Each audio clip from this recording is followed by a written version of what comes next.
Okay, hello everyone and welcome to this brand new video. So today what we're going to be talking about is 5 things that you should do with someone with Aspergers Syndrome or Autism. So back in January I made a video on 5 things that you should not do with someone with Aspergers Syndrome, and I will put that up in the top corner so that you can check that video out if you haven't already. There's also a playlist link below and it'll be at the end of this video if you want to click on that and view all the other Asperger videos. But I thought I'd make a follow-on video because that video has done so well and helped so many people. So I thought I would do a video on 5 things that you should do with someone with Asperger's Syndrome. So there's plenty of good tips in it, so make sure you stick around until the end so you hear every single one of these tips. So without further ado, let's get into the video.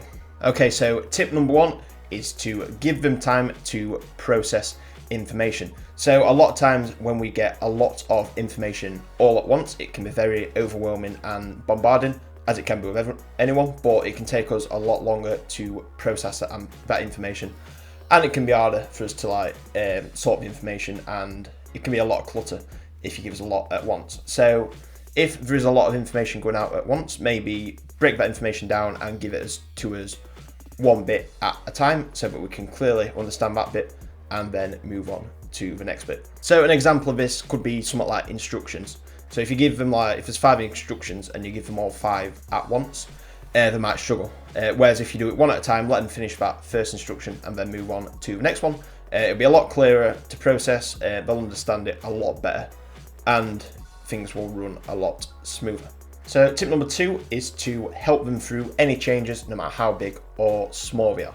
So one of the biggest things that people with Asperger's and Autism struggle with is dealing with change. I've done a video on this as well. I'll link that somewhere on the top somewhere. I don't know where, but it'll be there. You'll find it. Anyway, dealing with change is really hard for a lot of people. Not everyone, but a lot of people who have Asperger's. So therefore, don't expect, if there is any changes, don't expect it to be easy, even if that's just a small change, like you're sitting somewhere else instead of where you usually sit. Or it can be a big thing like moving house.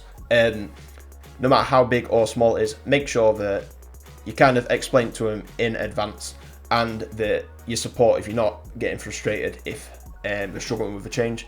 You kind of help them through it the best that you can, and you're giving them plenty of time, if possible, to deal with that change so that they can deal with it in the best way that they possibly can. Okay, so tip number 3 is to be supportive of their routines and their specialist interests.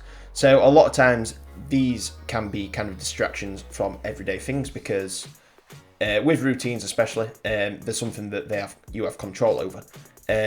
So a lot of times we like structure, we like things to be in control, and a lot of things in this world aren't in our control, especially at the minute with a pandemic. So with routines, that's something you have control over. You can follow that. It's nice and structured to whatever you want it to be. So if you go trying to mess that or change it, it can be really distressing to someone on the spectrum. So the best thing to do with that is to support them with it, know why they have it, and if you do need to change something, say for example you might need to change the time of something, give them plenty of notice if you can, and try and explain like why you're doing it and what they'll need to do to change it in the routine, and that'd be a lot better than just throwing something on them and expecting them to deal with it. And with the specialist interests as well, this is something that they're really passionate about, that they care a lot about, and it could be like, in all honesty, it could be like their entire life. It's the one thing that they like keeps them calm, that they love to do, and it's something that they know a lot about and they're good at. So don't try and change it. Don't try and say oh you're too old to be playing with trains and stuff like that. Just allow them to like it, explore it, and you never know, they could do something with that in the future. Mine's fitness, and I became personal trainer from it, so you never know. So just let them explore the best interests, support them with that, no matter whether you like it or not. So number 4, this is it's kind of been touched on all 3 points, but I have given it its own point because it is extremely important. That is to be patient and calm.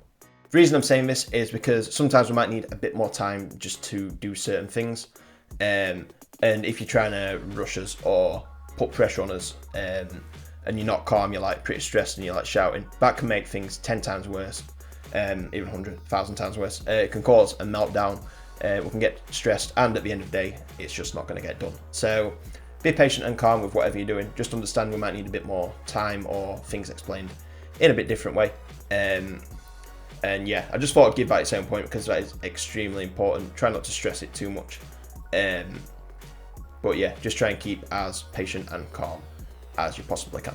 And tip number 5, I think this is extremely important, and that is to treat it the same as you would with anybody else. The reason I'm saying this is because a lot of times, without even knowing it, people can sometimes treat us differently. We'll think we'll not be able to do stuff and stuff like that. The truth is we can do exactly the same as what anyone can do. We might need a bit of support, we might need just things explained in a different way, and a bit more advance notice if anything changes.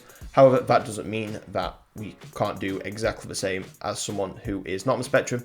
And in fact, a lot of times, if we kind of get the circumstances right, a lot of times we can do things a lot better at certain stuff. So for example, someone with a specialist interest, we might know more about it, we'll be more driven, focused, and want to do better in that. So we might put more into that and do better than someone who is on the spectrum, because we can have that focus to really narrow down and focus on one thing at a time, and that can lead us to doing some absolutely unbelievable things.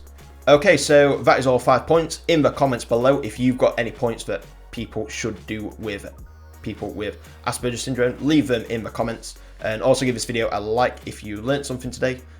Subscribe to the channel so that you don't miss any more videos like this, and there's a playlist with all the videos I've done on Asperger's and autism in the description below, as long as all my social media is down there as well.